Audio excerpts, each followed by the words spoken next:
ló kọ rẹ ọmọ? Àrẹsẹ̀ Jàbátà. Ìwọ ni Adébọ́lá ọmọ Adébòmí ìjọsí. Dá mi lóhùn ń ṣe àjòjì rẹ.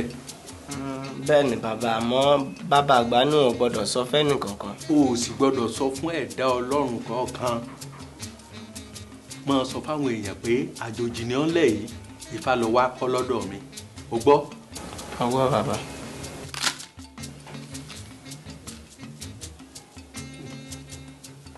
Ìròsùn méjì. Gúnugún láàlá gúnugún jorí àkàlàmọ̀gbó láàlá àkàlàmọ̀gbó á sì jẹ̀dọ̀. Adìẹ lálá àtọwọ́ ẹni dọ́wọ́ ẹni àtọwọ́ ẹni dọ́wọ́ ẹni ládìẹ fi dòtú fẹ̀. Adìẹ fún onílé gogoro àgbáyé. Èyí tí Ifẹ̀ gbójúlé. Wọ́n ní orúbọ nítorí ikú ó ṣe ikú ọ̀pá. Ifá mo gbẹ́kẹ̀lé ọ àgbáyé. Onílé gogoro àgbáyé. Ifá mo gbẹ́kẹ̀lé ọ àgbáyé. Onílé gogoro àgbáyé. Àbí ọmọ tí ó yanjú ọ̀rọ̀ wa rè. The dialogue of Saworo. The important reason Akim Shola can never be forgotten in Saworo is his usage of rich language from authentic oral tradition. He was not just a scholar, he was very close to the culture. He used and practiced it. We may never see another writer like him who understands and uses oral literature in his works. Saworo is a timeless classic that continues to resonate with audiences. It addresses abuse of power and issues of corruption in African societies.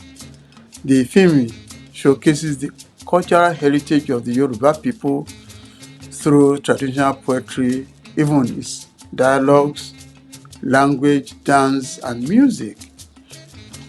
Well, our journey to Saworo 2 has started, and we want you to be part of it.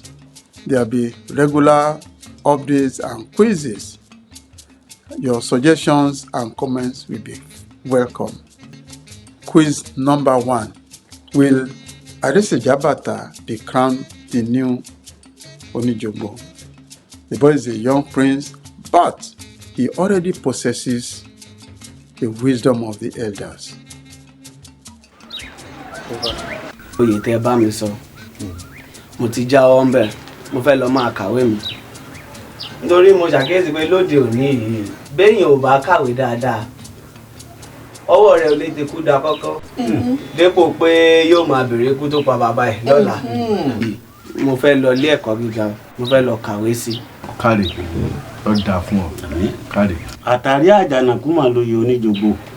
Kì í ṣẹrù ọmọdé, àmọ́ ṣá o sì máa jẹ́ kò yá ni àbí. Ó jẹ́.